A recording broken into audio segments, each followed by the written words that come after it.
እንዴት ነው ታዲያ ዛሬ ሞቅ እንዳለ በጣም እንዳለ ነው ዛሬ በደንብ እንደተሟሟቀ ያለ ነው አሁን የቤት ለእንግዳ ሰዓታችን አይደለ በዛሬው የቤት ለእንግዳ ሰዓታችን አምባሳደር ኢብራሂም እድሪስን ነው የምናገኘው እኛ እድለኞች ነን አምባሳደር ኢብራሂም እድሪስ የካበተ ከ50 አመት በላይ የካበተ የስራ ልምድ እውቀት በተለይ በህግና በዲፕሎማሲ ዘርፍ በጣም አንቱ የተባሉ ምሁር ናቸው እሳቸው ከዚህ ቀደም በመጀመሪያ ዲፕሎማት ከመሆናቸው በፊት በአዲስ አበባ ዩኒቨርሲቲ በመምህርነት አገልግለዋል በህግ ዲፓርትመንት ውስጥ በዚህ ላይ በህዳሴው ግድብ ጊዜ በነበረው ከፍተኛ ጫና በተደረገበት ጊዜም እሳቸው ከፊት ከነበሩ ታላላቅ ዲፕሎማቶች መካከል በዋናነት የሚጠቀሱና ለሀገራቸው ታላቁም ነገር የሰሩ ሰው ናቸው በስራ ዘመናቸው ሁሉ የኢትዮጵያ ብሔራዊ ጥቅሞችን ለማስጠበቅ በክርክሩ በድርድሩ በእያንዳንዱ ነገር ከፊት ቀድመው የተሰለፉ ታላቅ ሰው ናቸው ዲፕሎማት ዛሬ ደግሞ ከርዕሳችን ጋር በጣም ይሄዳል በጣም የሚሄዱ ናቸውና እውነት እድለኛ ነን ብዙ ጊዜ እንግዳኔ ነበርኩ ማመጣ አሁን ቀልጠፍ ብለው ሁለት ብቻ ተራመዳት እኔ አምስቴ መሄዳት አንተ ሁለት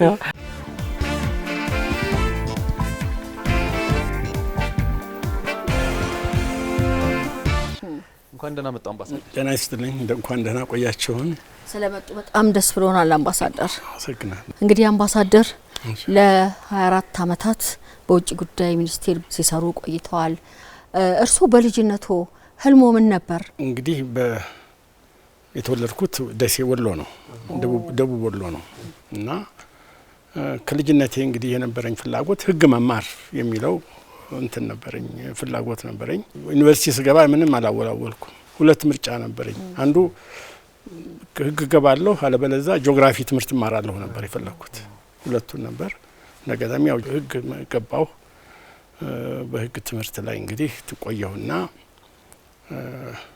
ከዩኒቨርሲቲ እንደጨረስኩ ለተወሰነ ጊዜ ዳኝነት ሰርቻለሁ ትንሽ ጊዜ ከዛ ግን ወደ ጥብቅና በኋላ ገባ ወደ ህግ አማካሪነት የመንግስት እርሻ ልማት ኮርፖሬሽኖች በዛን ጊዜ በደርግ ጊዜ የተቋቋሙበት ጊዜ ስለነበር የነዛን ኮርፖሬሽን የህግ አማካሪ ሆኜ ሰርቻለሁ ረጅም ጊዜ ግን የርሶ ወደ ህግ ትምህርት የመጡበት ጊዜ ወይም ዩኒቨርሲቲ የገቡበት ጊዜ መቼ ነበር እኔ ወደ ዩኒቨርሲቲ የገባሁት በ64 ዩኒቨርሲቲ ሃይ ስኩል ጨርሰን 65 ነው አዲስ አበባ ዩኒቨርሲቲ የመጣ ነው 65 ገብተን 66 ላይ ረብሻ ተነሳ ሪቮሉሽኑ ተነሳ 66 መጨረሻ ላይ ተዘጋ ትምህርት ቤት ምክንያቱም ረብሻው እንትን ስለመማር 66 መጨረስ አልቻል ግን 66 የህግ ፋክልቲ ገብቻለሁ ፍሬሽማን 65 ነበርኩ 66 ሎ ስኩል ገባሁ በግማሽ አመት ላይ ረብሻ ሆነ ዩኒቨርሲቲው ተዘጋ በ67 ተጠራን በ67 ስንጠራ አሁንም ቢሆን አለመረጋጋት ኃይለ ሥላሴ ወረዱ ዩኒቨርሲቲው ደርግም የወሰነው በዛን ጊዜ ወደ 60,000 ተማሪዎች ወደ ዘመቻ እንዲሄዱ ሲባል እኔ አንዱ ነበርኩኝ ያ ማለት ከዛ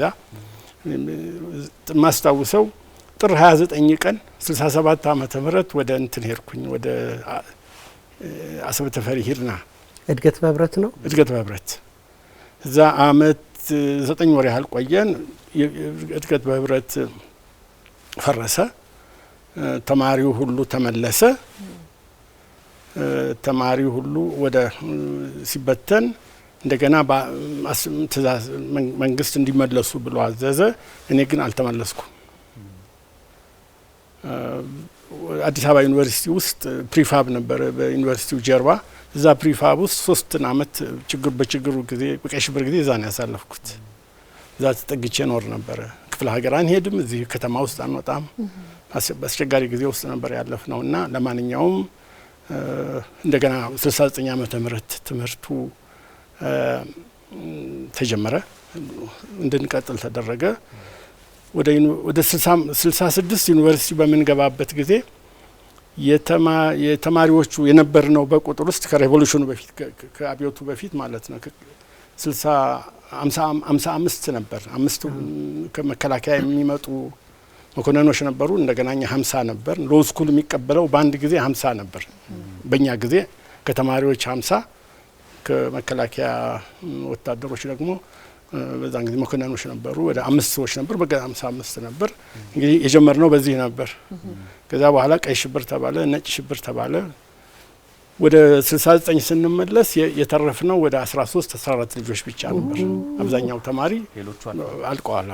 ያው በዚህ ብዙ ችግር ነበረ። ለማንኛውም አስቸጋሪ ጊዜ ቢሆንም ትምህርታችንን እዚሁ ጨርሰን በ71 ዓመተ ምህረት እንትናል ተወሰኑ አመታት አስተማርኩኝ። 3 4 አመታት ከዚያ በኋላ ዲን ሆንኩኝ።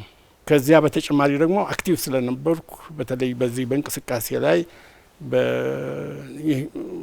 በዛን ጊዜ ሂውመን ራይት በጣም አስፈላጊ ኮርስ ነበርና ያ ኮርስ ኢንትሮዲዩስ ለማድረግ ጥረት ስናደርግ በወቅቱ የሂውመን ራይት ትምህርት ማስተማር ከባድ ስለነበር ስለማይቻል ኢንተርናሽናል ሁማኒቴሪያን ሎ በሚል ኮርስ አመጣን። ኢንተርናሽናል ሁማኒቴሪያን ሎ ስለ ጦርነት ህግ እንትን የሚል ነው።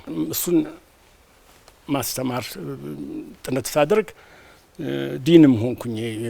አሁን የዲንነቱን ተጠቅሞ ያ ኮርስ እንዲጀመር ተደረገ።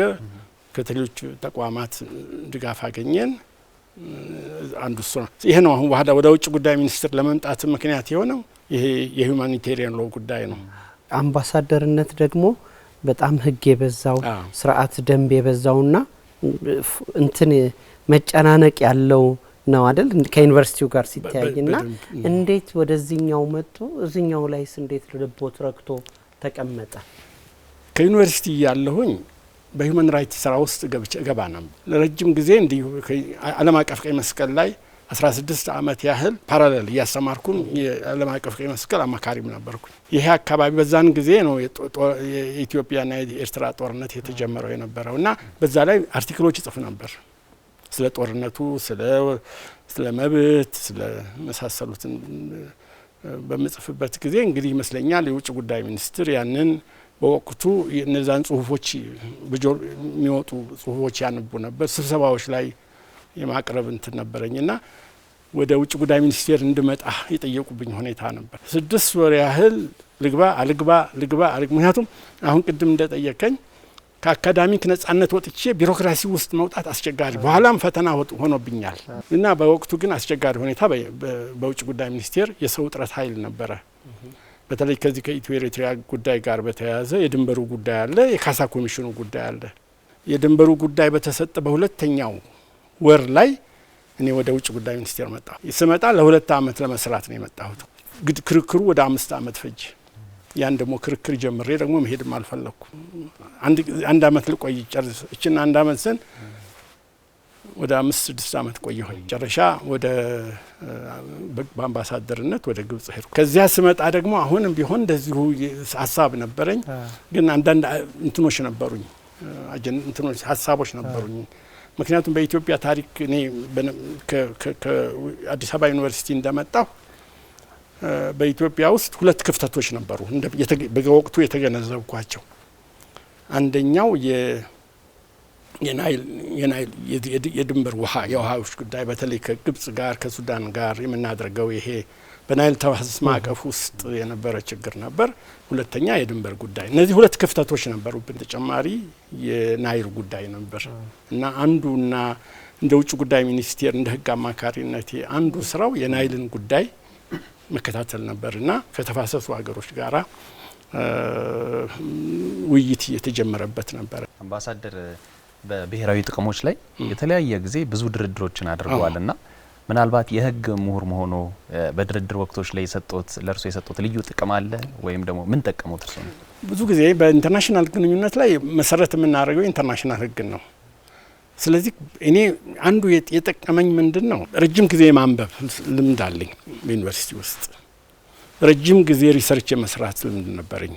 ስለዚህ ይሄ ደግሞ ሪሰርቹና የህጉ እውቀቱ እዚህ ላይ የሚጠቅመን እሱ ነበረ እና ረጅም ጊዜ በመስራት ረጅም ጊዜ ደግሞ በመመራመር እንደገና ባለመሰልቸት ይህንን ስራዎች ለመስራት ነው አንዱ እድል የሰጠኝ ይሄ ነው። ሁለተኛ የሚነሱ ጥያቄዎች ካሉ ቅድሜ የመዘጋጅባቸው ሁኔታዎች አሉ። ተዘጋጅቼ በጽሁፍ አዘጋጅቼ በጽሁፍ አቅርቤ ነበር ማቀርበውና ይሄ እንትን ያደርጋል። ሌላው በሪሰርች ስራ ረጅም ጊዜ ስለሰራው አብዛኛዎቹን በቲዮሪ ያውቃቸዋለሁ። ስለዚህ እነዛን የቲዮሪዎቹን ማቴሪያልም ነበረኝ፣ ጽሁፍም ነበረኝ። አብዛኛዎቹ ላይብረሪ ውስጥ ብዙ ቅርበት ነበር። አብዛኛውን ጊዜ የማሳልፈው ላይብረሪ ነበረ፣ ሎው ስኩል ላይብረሪዎች ውስጥ። ሌላው በሂውማን ራይትስ ማዕከል በምናቋቁም እዛ ባቋቋምንበት ጊዜ እርዳታ ያገኘን መጽሐፎች ወደ እስከ 11,000 መጽሐፍ ቮሊዩምስ መጽሐፍ ገዝተን ነበር በእርዳታ በዚህ በሂውማን ራይት እንትን እንደውም ትንሽ ሚኒ ላይብረሪም ነበረን በሎው ስኩል ውስጥ ላይብረሪም የነበር። አብዛኛዎቹ መጽሐፎች ይህን ጉዳይ የሚመለከቱም ናቸው ያሉት እና ከዛ ጋር ያ እውቀት እድሉ ለማየት ስለቻልኩ ምናልባት በዚህ በውጭ ጉዳይ ሚኒስቴር ስራዬ ውስጥ እነዛ ተጨማሪ እንትን እንዳሁኑ የበሰለ ትምህርት አናገኝም። ምክንያቱም አሁን ኢንተርኔት ሁሉን ነገር ምቹ ነው አድርጎ ያቀረበው። ስለዚህ በእርግጥ አስቸጋሪ ነበር፣ ግን ያንን ስራዎች ለመስራት የነበረኝ በወቅቱ የነበረኝ አንዳንድ ባክግራውንዶች ያገዙኝ ይመስለኛል። ከ2006 እስከ 2011 እንደ አውሮፓውያን አቆጣጠር በግብጽ ካይሮ የባለሙሉ ባለስልጣን አምባሳደር ነበሩ። በዛ ወቅት ደግሞ በካይሮ በፖለቲካውና እንዲሁም ደግሞ በሚዲያው ከፍተኛ ውጥረት የነበረበት ጊዜ ነበረ። ያንን ጊዜ በዲፕሎማትነቱ እንዴት አለፉት? ካይሮ ከመሄዴ በፊት እንዳልኳችሁ ለ5 አመት የናይል ቤዝን ማዕቀፍ ተወካይ ነበርኩኝ የውጭ ጉዳይ ሚኒስቴር። ስለዚህ ግብጾቹ ጋር እንነታረክ ነበር፣ እንከራከር ነበር። ስለዚህ ስለኔ መረጃ አላቸው። ወደ ካይሮ በሚሄድበት ጊዜ እነሱ ግምታቸው ለሌላ ስራ እንደመጣሁ አድርገው ነበር የሚቆጥሩኝ። ምክንያቱም ስለማንነቴ ስለምንከራከርበት ክርክር በቅርብ ያውቁታል፣ ስለማንነት ያውቃሉ። ስለዚህ እዛ በሚሄድበት ጊዜ መቃወም አልቻሉም። ምክንያቱም አይምጣብን እንዲህ ማለት አይችሉም። ግን አስቸጋሪ ሁኔታ ነበር። እምነት አይሰጡኝም፣ የሚያምኑብኝ ወይም የሚቀርቡብኝ ሁኔታ አልነበረም እና ስራውን በጣም አስቸጋሪ ነበር ያደረገብኝ የነበረ ሁኔታ አንዱ እሱ ነው። ሁለተኛ በተለይ ከፍተኛ ችግር ሆኖ ያገኘ ነው ምንድነው በወቅቱ የነበራቸው ምንድነው አላማቸው የነሱ አላማ በኢትዮጵያ ላይ የበላይነትን በቋሚነት የማረጋገጥ ነው። ስለዚህ ደካማ ኢትዮጵያ በህብረት የሌላት ኢትዮጵያ ችግር ያለባት ኢትዮጵያ ሆና ነው እንድትፈጠር እንድትኖር እንድትቀጥል የሚፈልጉት። ምክንያቱም አቅማችን እየጠነከረ ከመጣ ማልማት የምንችል ከሆነ ጠንካራ ከሆን ሀብታም ከሆን ወደ ልማት ውስጥ እንገባለን።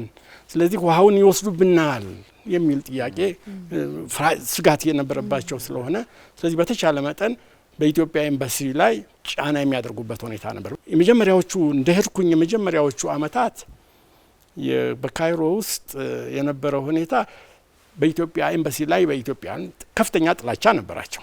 ይጠሉናል፣ ይንቁናልም። ግን ጊዜ እየጨመረ ሲመጣ አንዳንድ ፕሮጀክቶች በሚሰሩበት ጊዜ ያንተን ይያልን ኢትዮጵያ ውስጥ እዚህ መጠናከር ሲመጣ የተከዜ ሲሰራ ከዛ የበለስ ወንዝ ሲሰራ በእነዚህ ጊዜ ውስጥ አሁን መጥላት ብቻ ሳይሆን መጥላታቸው እንዳለ ሆኖ መናቅ ሳይሆን ሲሪየስሊ ግን እኛን መከታተል የሚጀምሩበት ሁኔታ ነበር።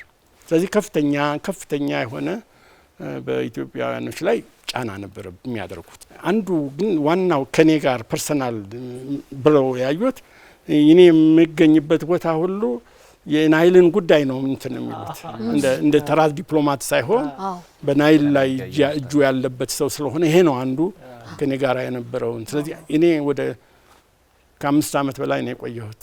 ከባድ ጊዜ አስቸጋሪ ጊዜ ውስጥ ነበርኩኝ ነበር። እንደ አምባሳደር ይሄ ሁሉ ህይወቶትን የሰጡለት የናይልና የኢትዮጵያ ጉዳይ በዚህ በህዳሴው ግድብ ጋር ተያይዞ እርሶም የዛ ጉዳይ ተደራዳሪ ሆነው ስራ ሲጀምሩ ብዙ አገራት ብዙ ሰዎች በተለይ ግብጽ አካባቢ ይሄ ነገር አይሳካም የሚል ነገር ነበር። የሆነ ሰዓት የማይሳካም ይመስል ነበር አይደለ? አሁን ተሳክቶ ሲያዩት ምን ይሰማዎታል? መጀመሪያው ላይ ስናየው ብቻችን የነበርንበት ጊዜ ነበር። ኢትዮጵያ ብቻዋን ነበረች። እንግዲህ እንዳልኳቸው ወደ 10 አመት ወይም ከዛ በፊት እኔ አዲስ አበባ እስካለሁ ድረስ ለ5 አመት ድርድሩ ላይ ኢትዮጵያ ብቻዋን ነበረች። ሱዳንና ግብጽ በአንድ በኩል የተፋሰሱ የላይኛዎቹ ሀገሮች ብዙ ጊዜ ኢንትረስትድ አልነበሩ። ምክንያቱም ኮንትሪቢዩሽናቸው በጣም አነስተኛ ነው። 85% የሚሆነውን የኢትዮጵያን ውሃ ኮንትሪቢዩት የምታደርገው ኢትዮጵያ ናት። ስለዚህ ብዙም እነሱ የሚያጣላን የለም የሚልም እንትን ነበራቸውና ብቻችንን የቆየንበት ሁኔታ ነበር እና እነሱ ደግሞ እንደ አፐር ሃንድ ይዘው የነበረበትም ሁኔታ ስለነበር፣ ሁለተኛ ነገር ደግሞ የሰልጠነ ማለት ይሄ ኢንትረስትድ የሆነ ሰው ኃይልም አልነበረም ኢትዮጵያ ውስጥ በዛን ጊዜ። ማለት ይሄ እንግዲህ ቀስ በቀስ አሁን ያለንበት ሁኔታ አንደኛ ከሰው ኃይል ስናይ ጠንካራ የሆነ የሰው ኃይል አለን። አሁን በተለይ በናይል ዙሪያ ከግድቡ ጋር በተያያዘ ባለሙያዎች በሰፊ ያመራ። ሁለተኛ አቅማችንም ጠንካራ የሆነበት ነው አሁን። በዛን ጊዜ ግን በጣም ተስፋ የሚያስቆርጥ የነበረበት ግን ጥረታችንን የቀጠልንበት ሁኔታ ነበረ። አሁን አስተማማኝ የሆነ አቅም አለን ማለት ይቻላል በኢትዮጵያ በኩል። አሁን ላይ ደግሞ ኢትዮጵያ በተለይም በቀይ ባህር አካባቢ ያላትን የባህር በር ፍላጎት በይፋ እየገለጸች እያሳየች የተለያዩ ጥያቄዎችን እየጠየቅን ነው የምንገኘውና እንደ አንድ አንጋፋ ዲፕሎማት የባህር በር ለኢትዮጵያ ምን ያህል ጠቀሜታ አለው? ሁለተኛ ደግሞ በዲፕሎማሲያዊ መንገድስ እንዴት ነው ባህር በርን መጠየቅ የምንችለው? በኢትዮጵያ ላይ ከኢንተርናሽናል ኮሚኒቲውም በኩል በራሳችንም ከሀገር ውስጥም ከነበሩት በወቅቱ ከነበሩት መሪዎችም ላይ በኢትዮጵያ ላይ በማያጠራጥር ማስረጃ በደል ተፈጽሟል። አንዱ የዛ በደል ውጤት ይህንን የባህር በራችን የማጣት ጉዳይ ነው። ኢንጀስቲስ ተፈጽሞብናል። እንዲህ አይነት ሁኔታ እንደ ኢትዮጵያና እንደ ኤርትራ ሁኔታ ሲፈጠር ዋናይቷ አገር ከድንበር የባህር አክሰስ እንዲኖራት የሚደረግበት ኢንተርናሽናል አሰራር ነው ያለው። ግን በያለም እንዳይሆን ደግሞ በጣም የሚያሳዝን ያ በዛ መሰረት ኢንጀስቲስ ተፈጽሟል። እርግጥ ይሄ ኢንጀስቲስም መታረምም ይኖርበታል ብዬ ነው ማምነው፣ ተገቢም ነው። በሌላ በኩል በተለይ አሁን ግብጾቹ ከታሪክ ጀምሮ የነበራቸው አመለካከት ምንድነው? ደካማ ኢትዮጵያ ምክንያቱም ምንድነው ቀደም ሲል በነበሩት በ19ኛው መቶ ክፍለ ዘመን ግብጾቹ ሌትም ከቀንም የናይልን ምንጭ የመያዝ እቅድ ነበራቸው። የናይልን ምንጭ እና የባሮ አኮቦን ምንጭ መያዝ ፍላጎት ነበራቸው። ስለዚህ ያለው ሁኔታ ምንድነው? ትግል ማድረግ ነው። አሁን በህግ ወይም በተጽዕኖ በማድረግ ሁለቱንም ውሃዎች ከኢትዮጵያ እጅ እንዲወጡ የማድረግ ነበር እና የቀይ ባህር ብዙ ሴራዎች የግብጾቹ ሴራ እንዳለበት ይታወቃል። ሌላው የናይል ጉዳይ ነው። የናይል ጉዳይ እነሱ በፈለጉ መልክ ሳይሆን ኢትዮጵያ በፈለገችበት መልክ የተጠናቀቀበት ሁኔታ አለና አሁን ቀይ ባህር ምክንያት በኩል ተሳክቶልናል። የቀረን ናይል ነው ሲሉ የነበረበት ነው። የናይልም ጉዳይ አሁን ያጡበት ሁኔታ ነው። አሁን ጥያቄያቸውን ወደ ቀይ ባህር የመጡበት ሁኔታ ነው። በምንም አይነት መንገድ ግብጽ በቀይ ባህር ላይ ምንም ስልጣንም የላትም። የቀይ ባህር ሀገሮች መብታቸው የተወሰኑች ከድንበር ምናልባት የተወሰኑ ኪሎ ሜትሮች ብቻ ነው መብታቸው እንጂ ኢንተርናሽናል ወተር ነው እኮ የግብጽ ውሃ እና ግብጾቹ እዚህ መጥተው እንትን የሚሉበት ሁኔታ የለም። ስለዚህ ይሄ የሚሄዱበት ሁኔታ የሚሳካላቸውም አይደለም። አሁን ባለ ጥረት እኔ ጉዳያችን ልናሳካ የምንችልበት እንትን አለን። ምክንያቱም በሀገራችን ላይ አሁንም ጥንካሬ ያመጣን ነው የመጣ ነው።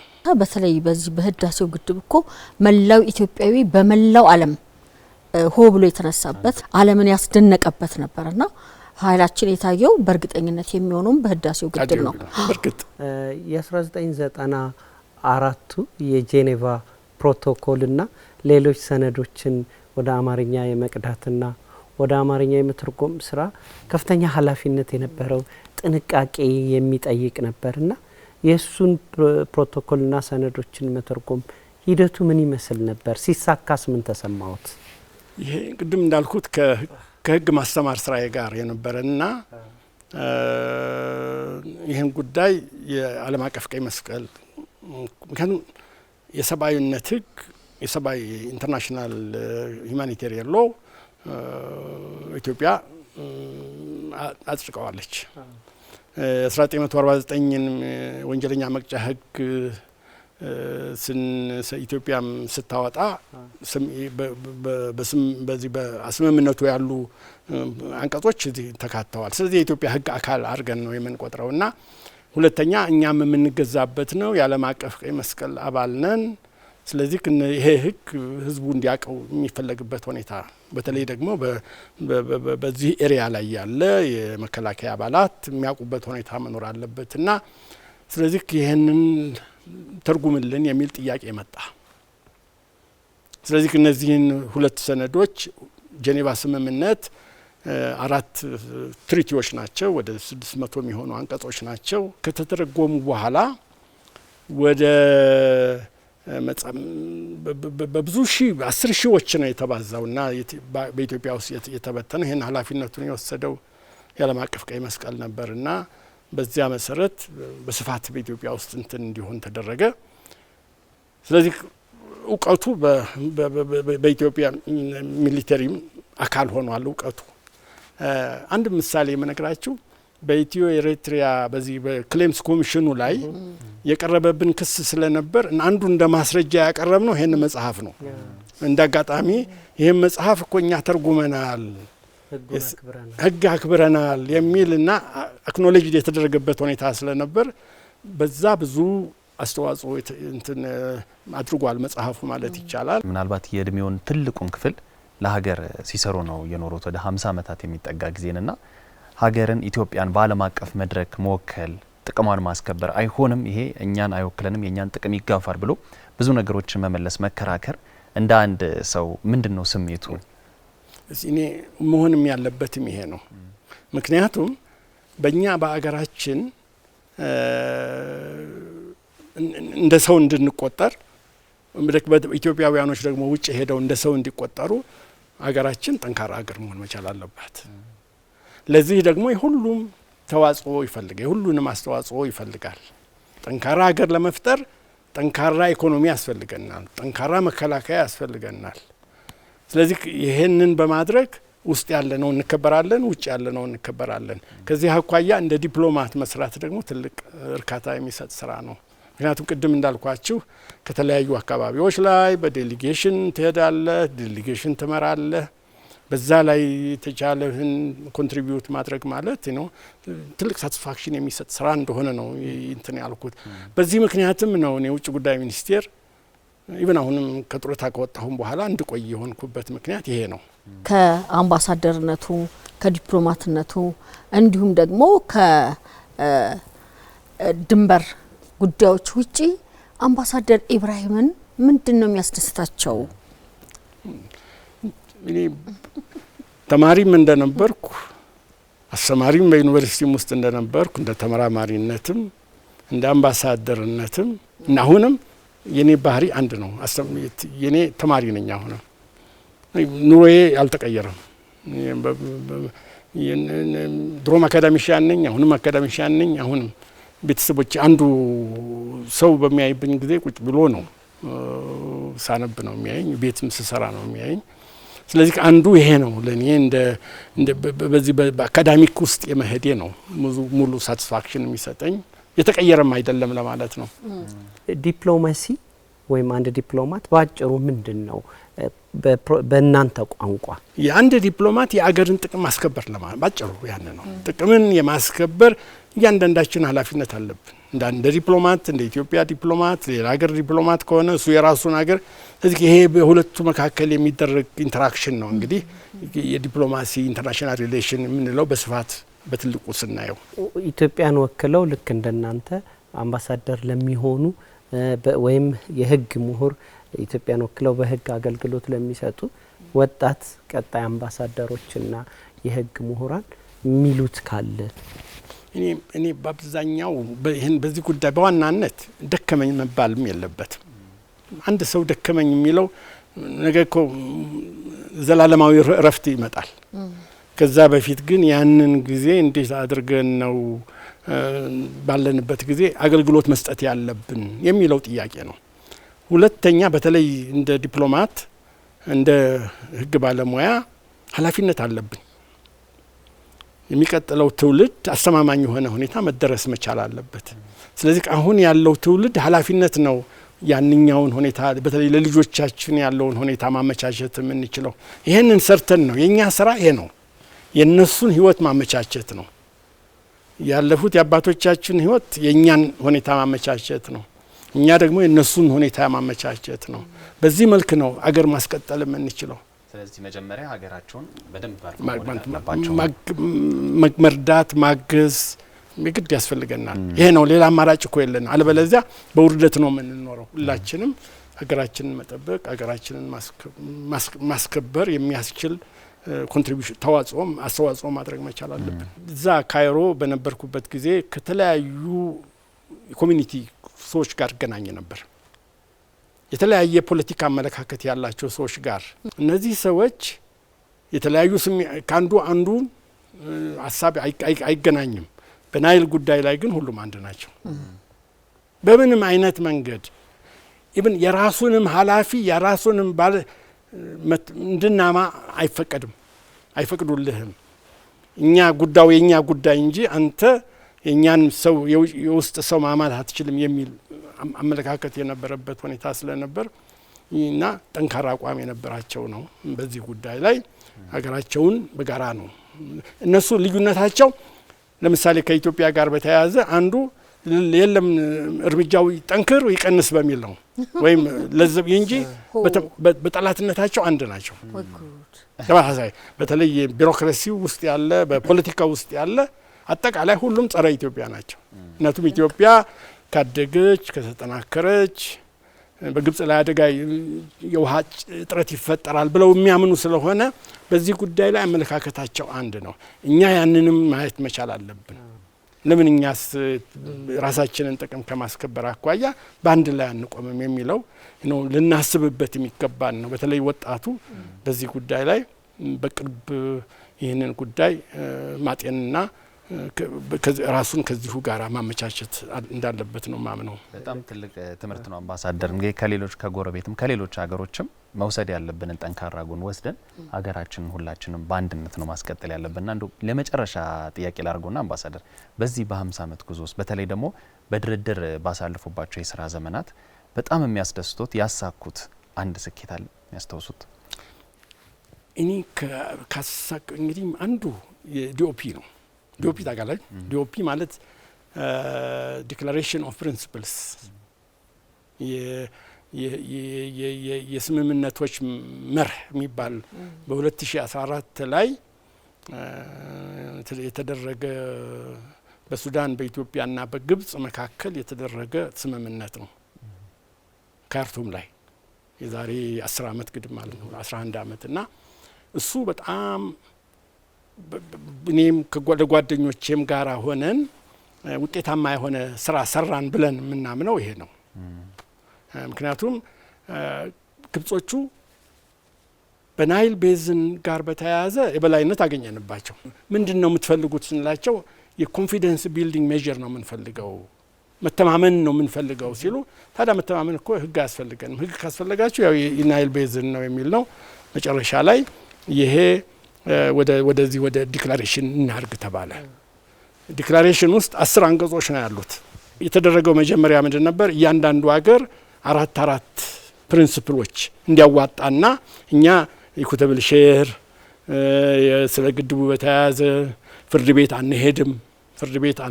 ምክንያቱም እነሱ ዞሮ ወደ ፍርድ ቤቱ ሊወስዱ ነው የሚፈልጉት። ስለዚህ እኛ ይሄ ጉዳይ የፖለቲካ መፍትሄ ነው የሚፈልገው እንጂ የህግ መፍትሄ አያስፈልገውም የሚል አቋም እንደዚህ የተወሰኑ አስገባን። በዛን ጊዜ በእኛ በኩል ክቡር አቶ ኃይለማርያም ደሳለኝ፣ በሱዳን በኩል አልበሺር፣ በግብጽ በኩል ሲሲ ካርቱም ላይ በፊርማው ቀን እና የመጨረሻዋ ውይይት ቀን በግብጾቹ እኔ የህግ ዳይሬክተር ጀነራል የማነው የድንበርና የድንበር ተሻጋሪ ጀነራል ስለነበርኩ በግብጾቹ በሱዳኖቹ በኩል የመጣው ጥያቄ ምንድን ነበር? የኢትዮጵያ ኤክስፐርቶች እንዳይመጡ። ስለዚህ ይሄን ምክንያቱም ኖርማሊ በተለይ በኔጎሽዬሽን የምናደርገው ምንድነው ኢትዮጵያ ላይ ሲመጡ እኛ የሱዳኖቹንም የግብጾቹንም ወጭ ነው የምንሸፍነው። ትራንስፖርታቸውን ብቻ እንሸፍነው የሚመጡት ትራንስፖርትም ሆቴልም ምግብም እንሸፍ። ካርቱም ስንሄድ ካርቱም ላይ የካርቱም መንግስት የኢትዮጵያንም የግብጽንም ይሸፍን። ግብጽ ስንሄድ ደግሞ የግብጽንም ያ ነው የሱዳንና ኢትዮጵያን የሚሸፍነው የግብጽ ነው። ስለዚህ አሁን ሱዳኖቹ እኛ አንሸፍንም የኢትዮጵያውያኖቹን ኤክስፐርቶች ሲሉ በእኛ በኩል ተማከርና እኛ እንሄዳለን። ትራንስፖርታችንም እኛ ችለን፣ ሆቴሉንም እኛ ችለን እዛ ሄድን። ስለዚህ ሁልጊዜ ኮሚኒኬሽን ነበረን ከሚኒስትሩ ጋራ። ከፍተኛ ውጥረት የተፈጠረበት ሁኔታ ነበር። መጨረሻ የአንቀጽ ሳይገባ ተፈረመ። ሌላው አንዱ የተከራከርንበት ምክንያት ፍርድ ቤት አንሄድም እኛ። ምክንያቱም ይሄ ውሃ ጉዳይ የኔጎሽዬሽን ጉዳይ ነው። ሶስታችንም ሀገሮች ተቀምጠን የምንወያይበት ጉዳይ ነው እንጂ ለሶስተኛ ወገን ወይም ለፍርድ ቤት የምንሰጠው ማንዴት አይኖርም በሚል ነበረና መጨረሻ ላይ በኔጎሽዬሽን እንዲያልቅ ኔጎሽዬሽን ማያልቅ ከሆነ ሚዲዬሽን አሉ እነሱ። ዓለም አቀፍ ፍርድ ቤት አሉ። ዓለም አቀፍ ፍርድ ቤት አንሄድም አልናቸው። አርቢትሬሽን አሉ። አርቢትሬሽንም ለሶስተኛ ወገን አንሄድም አልናቸው። ታዲያ ኮምፕሮማይዝ ተባለና ሚዲዬሽን አስገባን። በኋላ ተስማማን። ግን ሚዲዬሽኑ ግን ሶስቱ ሀገሮች ከተስማሙ ነው ይላል። ስለዚህ ስርስር ያለ ሆነ። ስለዚህ አሁን በዛ መልክ ተፈረመ። ከመጣን ከ15 ቀን በኋላ አንድ ደብዳቤ ሹክሪ የሚባል በወቅቱ የነበረው የውጭ ጉዳይ ሚኒስቴር ግድቡን አቁሙ የነሱ ብሎ ጻፈ። የግብጽ ወይስ የግብጽ ኦልሬዲ እኮ ስምምነታችን እኮ ፓራሌል ነው የሚለው። ስምምነቱም ይቀጥላል፣ ድርድሩም ይቀጥላል፣ ግንባታውም ይቀጥላል የሚል በዛ መልክ እስካሁን ድረስ ያንን የበላይነት ያገኘንበት ነው። ያ በዛ ውስጥ ለተሳተፉ አባላት በተለይ ዲፕሎማት፣ የመንግስት ባለስልጣናት፣ ቴክኒሽያኖችም ተደራዳሪዎችም እኔ ያቺ ትልቅ ድል ናት ለኢትዮጵያ። ስለዚህ በቀጣይ ኢትዮጵያ ከሌላ ብዙ ህዳሴ ገንብታ ቀይ ባህር ላይ ኢትዮጵያ ድንበር እና የባህር በር ኖሮን ከእርሶ ጋር ድጋሚ እዛ ቦታው ላይ እንገናኛለን። አምባሳደር በጣም ነው የምናመሰግነው። በጣም ትልቅ እውቀት ነው። ማስታወሻ ደብተር ይዘን ነበረ መቀመጥ የነበረብን። በጣም እናመሰግናለን አምባሳደር። ጥሩ ነው እና ኢትዮጵያ ተስፋ አላት። በተለይ ለልጆቻችን ሁለት ነገር ነው ያለው። ልጆቻችን የተሻለ ህይወት እንዲኖራቸው እኛ መስዋዕት መክፈል አለብን አሁን ያለነው ወገኖች። ሁለተኛ ደግሞ ልጆቻችን ተጠናክረው እኛን እንዲጦሩን ደግሞ ሁኔታውን ማመቻቸት ያለብን እኛ። ለልጆቻችንም ነው የምንሰራው፣ ለራሳችንም ነው የምንሰራው። ለራሳችን የምንሰራው የሚቀጥለው ትውልድ ይህን ትውልድ እኮ ጧሪም የሆነው ዲፌንደር የሚሆነው የሚቀጥለው ትውልድ ነው። ስለዚህ የሚቀጥለው ትውልድ ላይ እኛ መስራት አለብን፣ ለነሱም ለኛም ለራሳችንም። ስለዚህ አሁን እየሄድን ያለበት ሁኔታ እኔ ተስፋ የሚያሰጥ ነው ብዬ ነው ማምነው እንደ ግለሰብ። በጣም እናመሰግናለን አምባሳደር። እግዚአብሔር ያክብርልን ለሰጡን ጊዜ። ቤታችን ቤቶት ነው። እናመሰግናለን አምባሳደር። በጣም እናመሰግናለን። ደህና ዋሉ።